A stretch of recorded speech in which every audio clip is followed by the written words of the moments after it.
My mother-in-law suddenly told me I couldn't come on the family trip. She said daughters-in-law aren't part of the family, so I should stay home. I said, okay. The silence on the other end of the phone was deafening. Linda had clearly expected a fight, tears, or at least some pushback. Instead, I simply agreed and hung up. My husband Jake walked into the kitchen just as I set my phone down on the counter. What's wrong? He asked, reading my expression immediately. Your mother just uninvited me from the beach trip next month. Apparently, daughters-in-law aren't real family. I kept my voice calm, almost cheerful, so I told her that was fine. Jake's face went through several shades of red. She said, what? That's insane. I'm calling her right now. I put my hand on his arm. Don't. I have a better idea. You should still go. Spend time with your family. I mean, if I'm not family, then technically our kids aren't either, right? Since they came from me. Sarah, that's ridiculous. Is it? She made the rules. I'm just following them to their logical conclusion. I smiled sweetly. The kids and I will have our own vacation, somewhere fun. Maybe that resort with the water park they've been begging to visit. The week before the trip, Linda called Jake repeatedly. Apparently, she'd assumed I would just cave and show up anyway, or that Jake would force the issue. Instead, Jake had simply told her he'd be there, but his wife and children had other plans. She's throwing a fit, Jake reported after the 5th call. She says the whole point was family time with the grandkids. But the kids aren't family either, remember? They're half me, contaminated by daughter-in-law DNA. I was packing swimsuits as we spoke. Besides,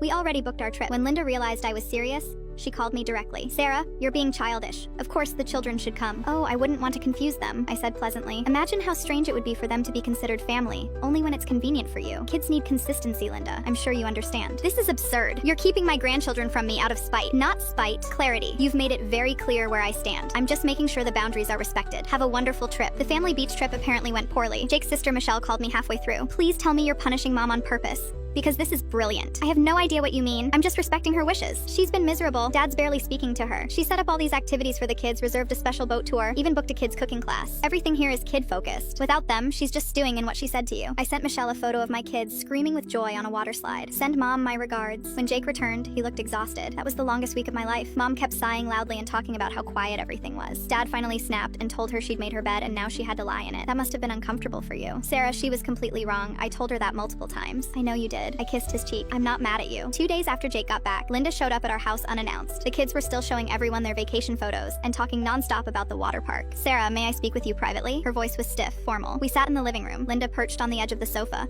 her purse clutched in her lap like a shield. I spoke inappropriately, she began. I was frustrated about something else entirely, and I took it out on you. It was wrong. What were you frustrated about? I asked gently. She looked surprised by the question. Jake's brother and his wife just announced they're moving across the country. I was upset about losing time with those grandchildren, and she trailed off. I displaced my anger onto you, someone who's always been there, who I took for granted. Linda, I need you to understand something. When you exclude me, you exclude my children. Not because I'm petty, but because I'm their mother. We're a package deal. That's what family means. She nodded, tears in her eyes. I know that now. I'm sorry, truly. Can we start over? We're not starting over, I said. We're moving forward with clear boundaries and mutual respect. She managed a small smile. Deal. And Sarah, next year's trip, will you help me plan it? I clearly need someone with better judgment. I'd love to, I said, as long as everyone's invited. Everyone, she agreed. The whole family.